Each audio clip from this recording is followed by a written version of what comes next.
তো বন্ধু কেমন আছেন? ভালো আছেন তো? তো বিষয় হচ্ছে এই যে ফুয়েল পাম্প দেখছেন, এই ফুয়েল পাম্পের মধ্যে বেশ কিছু স্পেয়ার পার্টস থাকে। যে স্পেয়ার পার্টসগুলো সামান্য একটু ড্যামেজ হলে পারেই কিন্তু এই একটা ইঞ্জিনের প্রচুর পরিমাণে প্রবলেমগুলো আসে। তা সেই প্রবলেমগুলোর মধ্যে যেমন লোড নেয় না, কালো ধোঁয়া মারে, মিসফায়ার আসে, স্টার্টিং প্রবলেম হয়। তাই এই রকম বেশ কিছু প্রবলেম আসে। তা সেই প্রবলেমগুলো নিয়েই আমরা ডিসকাস করব। তাই এর মধ্যে পাম্প ডিভি ছাড়াও এছাড়াও অনেক কিছু থাকে যেগুলোর জন্য অনেক প্রবলেম আসে। তো চলুন সেগুলোকে দেখি।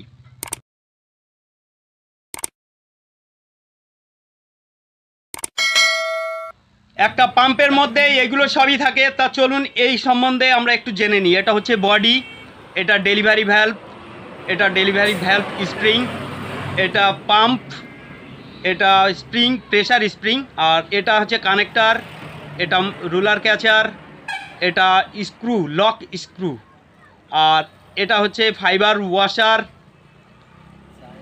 আর এটা হচ্ছে কন্ট্রোলার, পিনকে কন্ট্রোল করে, আর এটা হচ্ছে প্রেসার প্লেট, এটা হচ্ছে প্রেসার প্লেট। তো এরা প্রত্যেকে খুবই গুরুত্বপূর্ণ জিনিস। তো এরা প্রত্যেকে মিলে একটা পাম্প তৈরি হয় এবং ইঞ্জিনকে চালাতে সাহায্য করে। তো এদের জন্য ইঞ্জিনে কোন কোন প্রবলেম আসে সেগুলোকে আমরা একটু জানি, চলুন। তো এটা দেখছেন ফুয়েল পাম্প বডি। তো এই ফুয়েল পাম্প বডির মধ্যে টোটালি স্পেয়ার পার্টসগুলো পরপর সাজানো থাকে। তো এই যে চকচকে যে জায়গাটা দেখছেন, এই জায়গাটায় কিন্তু পাম্পটা সেটিং হয়, এইখানটায় টাচ হয়। তা চলুন তাহলে পিছন দিকে কি আছে সেটা একটু দেখি। এই যে বিটটা দেখছেন, এই বিটের উপরেই কিন্তু এই স্প্রিংটা এইখানটায় সেটিং হয়, আর পুরো প্রেশারটা কিন্তু এই বিটের উপরে দেয়। তো এই যে সামনে যে চকচকে জায়গাটা দেখছেন, এই চকচকে জায়গাটা কিন্তু খুবই গুরুত্বপূর্ণ জায়গা একটা বডির। তো এটা কোনো রকম সমস্যা হয়ে গেলে পারে এই বডিটা বাতিল হয়ে যায়। তার কারণ দেখেন, ডিজেল আর মোবিলের দেওয়াল হচ্ছে এই জায়গাটা। তো এই যে প্লাঞ্জার যে পাম্পটা রয়েছে, এই পাম্পের যে ফেজ দেখা যাচ্ছে, এই যে ফেজ, এই ফেজ কিন্তু ওই চকচকে জায়গার উপরে সেটিং হয়। ইনকেস কোনো রকম যদি একটু গ্যাপ থেকে যায়, এইখান দিয়ে ডিজেল বডির ভিতরে কিন্তু ঢুকে যায়। তো এটা খুবই গুরুত্বপূর্ণ জায়গা। তো এই জায়গার জন্যেই পাম্পের বডি বাতিল হয়। তো এইটা দেখছেন, এটা হচ্ছে প্লাঞ্জার পিন, আর এটা হচ্ছে ব্যারেল। তো ব্যারেলটা কিভাবে সেটিং হয় একটু দেখাই। দেখেন, এই যে এই যে এই গ্রুপটা দেখছেন, এই গ্রুপটা এই যে স্ক্রুর জায়গা আছে না, এই জায়গাটা সোজা করে থাকে, আর ওই চকচকে জায়গায় গিয়ে ওই ফেজটা মিলিত হবে। তো এইভাবে সেটিংটা হলো। তো এই জায়গাটা এতটাই গুরুত্বপূর্ণ জায়গা। দেখুন, যদি পাম্পটা বেশি ভিতরের দিকে চলে যায় তাহলে তেল বেশি দেবে। আর যদি দেখা যাচ্ছে অনেক সময় আমরা সুতো জড়িয়ে নিয়ে আমরা এইখানটায় ফিটিং করি, তাতে করে কি হয়, ব্যারেলটা উপরের দিকে থাকে, তাহলে তখন কিন্তু তেলটা কম দেয়। তো এই যে কম দেয়া বা বেশি দেয়া, এটা একটা দারুণ একটা সমস্যা। তো যদি কিনা কম দেয় তাহলে কিন্তু লোড নেবে না, বা বেশি দিলে পারে ওই যে তেল বেশি খাই, এ একটা সমস্যা। আর এটা হচ্ছে স্ক্রু, এটা এইখানটায় ফিটিং হয়ে যাবে, ওই গ্রুপটার মধ্যেই এই স্ক্রুটা ঢুকে যাবে। এই স্ক্রুটারও দারুণ একটা কাজ আছে। দেখুন কাজটা আমি বলি একটু। এই স্ক্রুটা কিন্তু এই ব্যারেলের এইখানটায় ঢুকে যাবে। তো ব্যারেলটাকে লক করে রেখে দেয়, মানে কি, এর যে এদিক ওদিকে যাতে না ঘুরতে পারে সেই কারণেই এটা এইভাবে থাকে। তো এবার ইনকেস যদি একটু ঘুরে যায় তাহলে কিন্তু এই ব্যারেলের টাইমিং রং হয়ে যাবে, আর এতে করে দারুণ সমস্যা গিয়ে দাঁড়ায়। সমস্যা কীরকম দেখেন, হয় মিসফায়ার আসবে, না হলে তেল কম দেবে, স্টার্টিং প্রবলেম হবে, এই রকম বিভিন্ন রকমের সমস্যা গিয়ে দাঁড়ায়। আর এই যে চকচকে জায়গাটাই, এই চকচকে জায়গা যদি ইনকেস দেখা যাচ্ছে যে ওই কানেক্টার টাইট দেওয়ার সময় প্রচুর টাইট দিয়ে ফেললে পারে এই জায়গাটা নষ্ট করে দেয়। তো এই জায়গাটা নষ্ট করলেই কিন্তু এই বডিটা কিন্তু বাতিল হয়ে যাবে। তো চলুন এরপরে আমরা আস্তে আস্তে ফিটিং করতে শুরু করি। তো এই যে ফেজটা দেখছেন, এই ফেজটাই হচ্ছে সবচেয়ে মারাত্মক। এইখানটা দিয়েই কিন্তু ডিজেলটা ঢোকে, ওই চকচকে জায়গা বডির। আর এই ফেজ এইখানটায় যদি সঠিকভাবে যদি না মিলিত হয় তাহলে কিন্তু ডিজেল ইঞ্জিন বডির ভিতরে ঢুকে মোবিলটা বেড়ে যায়। তো আমরা কি করব, এই সুতোটা একটু জড়িয়ে দেবো, দিয়ে কোনো রকম সেই জায়গাটা লিকেজ না করতে পারে সে ব্যবস্থাটা করব। এই দেখেন এইভাবে জড়িয়ে দিলাম, তো তাতে করে ডিজেলটা কিন্তু বন্ধ হয়ে যাবে। এবার আমরা এটা ফিটিং করে দিই। তো এই গ্রুপটা কিন্তু এইখানটাই এই যে এই বরাবর কিন্তু রাখতে হবে, রেখে আমাদের ফিটিং করতে হবে।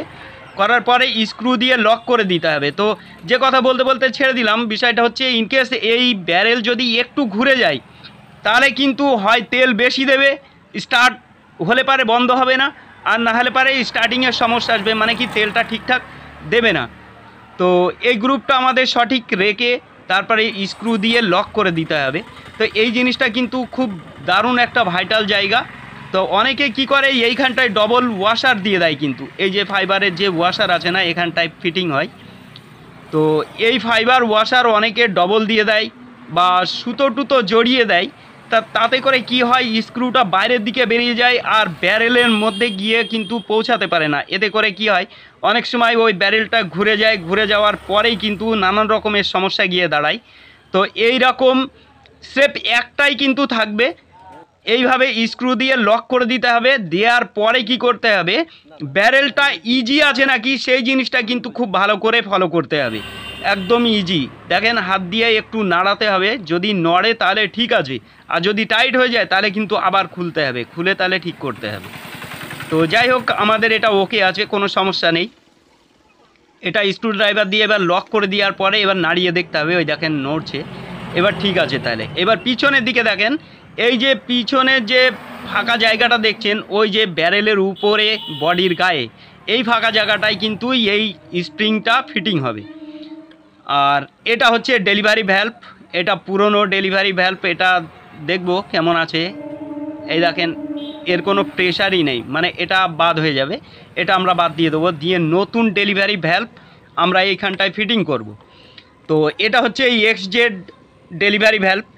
তো এর কাজটা কি দেখেন, এ হচ্ছে প্লাঞ্জারের ভিতর থেকে যে তেলটা আসে সেই তেলটাকে লক করে, মানে কি যে প্রেশার দিয়ে তেলটা বাইরে বের করলো, বাইরে বের করার পরে ডেলিভারি ভ্যালভের মধ্যে দিয়ে তেলটা আসে আর এই সামনের এই পিনটা দিয়ে লক করে। তা এটার প্রেশারটা দেখুন, এই যে সামনের দিকে ঠেলে আসছে, মানে এটা একদম ওকে, এটাকে ফিটিং করতে হবে। তো বিষয় হচ্ছে এর জন্যে কি কি প্রবলেম আসে দেখুন, ইঞ্জিনের মিসফায়ার আসবে, ইঞ্জিন স্টার্ট হবে না, আর লোড কম নেবে। তো এই তিনটে প্রবলেম কিন্তু এর জন্যে আসে। আর এটা হচ্ছে কানেক্টার, এই কানেক্টার এর ফেজটা ওই ফাইবার ওয়াশারের উপরে প্রেশারটা দেয়, এইখান থেকে প্রেশারটা কিন্তু ভাগ হয়। প্লাঞ্জারের ভিতরে একটা নর্মাল প্রেশার থাকে, আর প্লাঞ্জার থেকে যখন বাইরে চলে আসে ডেলিভারি ভ্যালভের মধ্যে, তখন কিন্তু এর প্রেশারটা বিশাল প্রেশার হয়। আর এটা হচ্ছে প্রেশার স্প্রিং, এই স্প্রিংয়ের জন্যে কিন্তু এই প্লাঞ্জার খারাপ হয়। এটা যদি বেশি প্রেশার থাকে তাহলে কিন্তু প্লাঞ্জার খারাপ হবে, আর এর যদি প্রেশার কম থাকে তাহলে কিন্তু মিসফায়ার আসবে এবং স্টার্টিং প্রবলেম আসবে। তো অনেকে কমেন্ট করেন যে আমার প্লাঞ্জার তাড়াতাড়ি খারাপ হয় কেন, তাই এর জন্যে খারাপ হয়, তাই এই জিনিসটার উপরে দারুণ গুরুত্ব দিতে হয়। দেখুন এই স্প্রিংয়ের প্রেশার বেশি হলেও সমস্যা, কম হলেও সমস্যা। বেশি হলে পারে কি হয়, তখন প্লাঞ্জার পিনের উপরে প্রচুর পরিমাণে প্রেশার পড়ে। তা এটা হচ্ছে প্লাঞ্জার পিন, আর এটা হচ্ছে প্রেশার প্লেট। এই জায়গাটা হচ্ছে একটা ফুয়েল পাম্পের দারুণ ভাইটাল জায়গা, এটার উপরে দারুণভাবে গুরুত্ব দিতে হয়। এটা দুই রকমের ফেজ আছে, এটা উপরের দিকের ফেজ, এটা প্লাঞ্জার পিনের দিকে থাকে। তো এই ফেজ যদি ডাউন হয়ে যায়, দেখুন এই চকচক করছে, এই ফেজ যদি ডাউন হয়ে যায় তাহলে কিন্তু প্লাঞ্জার পিনে কিন্তু তেলটা কম টানে এবং কম দেবে, তো এর ভিতর দিয়ে ফিটিং হবে। তাই এই জায়গাটাই কিন্তু মারাত্মক একটা জায়গা, খুবই গুরুত্বপূর্ণ জায়গা, যেটা আমরা ফলো করি না। তা এই জায়গাটা এইভাবে ঘষা লেগে লেগে ওই ফেজটা কিন্তু ডাউন হয়ে যায়, এর জন্যে লোড না নেওয়া, কালো ধোঁয়া মারা এবং স্টার্টিংয়ের প্রবলেম আসে। আর এটা দেখছেন রুলার ক্যাচার, এই রুলার ক্যাচারের যে ফেজটা আছে এই ফেজটা প্রেশার প্লেটের উপরে থাকে। প্রেশার প্লেটের উপরে যখন থাকে তখন কি হয়, এই ফেজটা কিন্তু ডাউন হয়ে যায় আর ভিতরের পিনটা কিন্তু টাইট হয়ে যায়। তো ভিতরের পিন টাইট হয়ে গেলে কিন্তু আপ ডাউন রোগটা কিন্তু বন্ধ করা যায় না।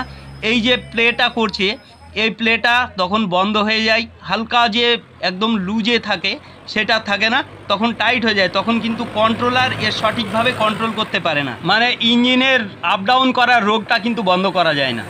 তো এটা হচ্ছে কন্ট্রোলার, এই কন্ট্রোলারের টাইমিং যদি সঠিক না থাকে তাহলে কিন্তু খুব সমস্যা গিয়ে দাঁড়ায়। দেখা যাচ্ছে যে অতিরিক্ত হয় তেল দেবে, আর না হলে পারে তেল কম দেবে। তো এতে করে দারুণ একটা সমস্যা গিয়ে দাঁড়ায়। তো এই কন্ট্রোলার এর টাইমিং অনেক সময় রং হয়ে যায়, দেখা যাচ্ছে যে এই পিনটা কিন্তু টেরা হয়ে যায়, তখন কিন্তু সমস্যা গিয়ে দাঁড়ায়। তো এর মধ্যেই এই সব কিছু ফিটিং করার পরে এইভাবে কিন্তু নাড়িয়ে দেখে নিতে হবে যে এইটা ইজি আছে নাকি। যদি ইজি না থাকে, টাইট হয়, তাহলে কিন্তু বিশাল বিশাল একটা প্রবলেম গিয়ে দাঁড়ায়। ওই ইঞ্জিনের যাই করেন না কেন, এই আপ ডাউন করার রোগ কিন্তু বন্ধ করতে পারবেন না। আর সেই সঙ্গে সঙ্গে কিন্তু ওই ইঞ্জিনের প্রচুর কালো ধোঁয়া মারতে থাকবে, অল্প লোডেই কালো ধোঁয়া প্রচুর পরিমাণে মারবে। তো এটা হচ্ছে স্প্রিং, প্রেশার স্প্রিং। এর কাজ হচ্ছে সবসময় পিছনের দিকে সমস্ত স্পেয়ার পার্টসগুলোকে ঠেলে বাইরের দিকে বের করা। তো এটা এই ব্যারেলের উপরে বডির গায়ে কিন্তু এই স্প্রিংটা সেটিং হয়। এটা একদম ইজি থাকবে বডির ভিতরে। এ সবসময় বডির ভিতরে আপ ডাউন করতে থাকবে সমস্ত স্পেয়ার পার্টস নিয়ে। তো এরই উপরে কিন্তু এই প্রেশার প্লেটটা কিন্তু ফিটিং হবে। তো প্রেশার প্লেটের স্প্রিংয়ের দিকে যে ফেজটা থাকে সেই ফেজ কিন্তু খারাপ হয় না, আর খারাপ হলেও অসুবিধা হয় না। কিন্তু বাইরের দিকে পিনের দিকে যে ফেজটা থাকে, পিনের সঙ্গে ঘষা লেগে লেগে ওই জায়গাটা ডাউন হয় আর প্রবলেম তৈরি করে। তা এটা হচ্ছে প্লাঞ্জার পিন। এই পিন খারাপ হলে পারে স্টার্টিং প্রবলেম, মিসফায়ার, কালো ধোয়া, যত রকমের এই যে লোড না নেওয়া, এই সমস্ত প্রবলেমগুলো এর জন্যেই আসে। আর এ যদি উল্টোভাবে ফিটিং করেন তাহলে কিন্তু স্টার্ট হলে পারে আর বন্ধ হবে না। একবার যদি স্টার্ট হয় তাহলে হাই স্পিডে চলবে, একদম বন্ধই হবে না। এই যে গ্রুপটা আছে, এই গ্রুপটা উপরের দিকে রাখতে হবে, নাহলে পারে যদি ইনকেস নিচের দিকে দেন তাহলে কিন্তু এই ইঞ্জিন আর বন্ধ করা যাবে না। তো তেলের লাইন খুলে তারপরে বন্ধ করতে হবে। আর এটা হচ্ছে কন্ট্রোলার। এই কন্ট্রোলারটা ফিটিং হবে এইভাবে ফিটিং হবে। ওই পিনের মধ্যেই এই গ্রুপটা চলে যাবে, গ্রুপটা গিয়ে কিন্তু এই কন্ট্রোলার পিনটাকে আপ ডাউন করবে। পিনে এই কন্ট্রোলারের কাজ হচ্ছে পিনটাকে এদিক ওদিকে ঘোরানো, মানে তেল কোনো সময় কমাবে কোনো সময় বাড়াবে, এই হচ্ছে কাজ এই কন্ট্রোলার। তা কন্ট্রোলারের টাইমিং যদি সঠিক না থাকে তাহলে পারে দেখা যাচ্ছে যে তেল কম দেবে, আর না হলে পারে তেল বেশি দেবে। তো এই জিনিসটা দারুণভাবে খেয়াল রাখবেন। আর এটা হচ্ছে ক্যাচার, রুলার ক্যাচার। রুলার ক্যাচারের ফেজ, এই যে ফেজটা দেখেন, এই ফেজটা যদি ডাউন হয়ে যায় তাহলে ওই যে ভিতরে যে পিনের যে জায়গাটা, ওই যে চকচক করছে যে মিডিলের যে জায়গাটা, ওই জায়গাটাই প্লাঞ্জার পিন গিয়ে টাইট হয়ে যাবে, মানে কি ঠেলে ধরে থাকবে। তাহলে কি হলো যে পিনটা টাইট হয়ে গেল, কন্ট্রোলার ঠিকঠাক কন্ট্রোল করতে পারবে না। এতে করে প্রচুর পরিমাণে আপ ডাউন হবে, সময়ে স্পিড বাড়বে, সময়ে কমবে, এরকম একটা ব্যাপার থাকবে। তো এই জিনিসটা কিন্তু ওই প্রেশার প্লেটের উপরে চাপটা দেবে, আর চাপ দিলে কি হয় ওই ফেজটা কিন্তু ডাউন হয়ে যায়। আর এই যে চকচক করছে যে জায়গাটা, এই জায়গা দেখেন ওই ক্যাচারের মধ্যেও কিন্তু ওই যে টাচ হওয়ার জায়গা আছে। তো এই ফেজ যদি ডাউন হয়ে যায় তাহলে কিন্তু এই সমস্যাগুলো আছে। তাহলে আমাদের আর একটা কাজ বাকি আছে, এইখানটায় এইভাবে প্রেশার দেবে, এটা হচ্ছে ক্যামের উপরে প্রেশার দেবে। আর এটা হচ্ছে পিন, এই পিনটা হচ্ছে রুলার ক্যাচারকে লক করে দেওয়ার কাজটা করে। তাই এটা এক সাইডে মোটা এক সাইডে সরু থাকে, বডিতেও ছিদ্রটা কিন্তু এক সাইডে সরু এক সাইডে মোটা থাকে। তো এটা সঠিকভাবে যদি ফিটিং না হয় তাহলে পিনটা ভিতরে যাবে না। এটা সরু দিক আর এই সাইডটা হচ্ছে মোটা দিক। তো ফিটিং করতে হবে যখন, যদি ইনকেস মোটা দিকটা যদি ভিতরে দেন তাহলে দেখেন বেশি দূর যাবে না। এই যে আবার এটাকে ঘুরিয়ে দেখেন, এই সরু দিকে দিলে পারে ভিতরে চলে যাবে, ব্যাস এই যে চলে গেল। তো এদিকের কাজ আমাদের কমপ্লিট হয়ে গেছে। তো আশা করি সব কিছু বুঝতে পেরেছেন। আর ভিডিওটা কোথা থেকে দেখছেন অবশ্যই কমেন্টের মধ্যে জানাবেন। আর সম্ভব হলে ভালো লাগলে একটা লাইক করবেন। আর শেয়ার করার কথাটা আমি বলবো না, এটা আপনার ব্যক্তিগত ব্যাপার, আপনি শেয়ার করতেও পারেন নাও পারেন। আর সাবস্ক্রাইবটা অবশ্যই করতে হবে আপনি যদি নতুন হয়ে থাকেন আমার এই চ্যানেলে।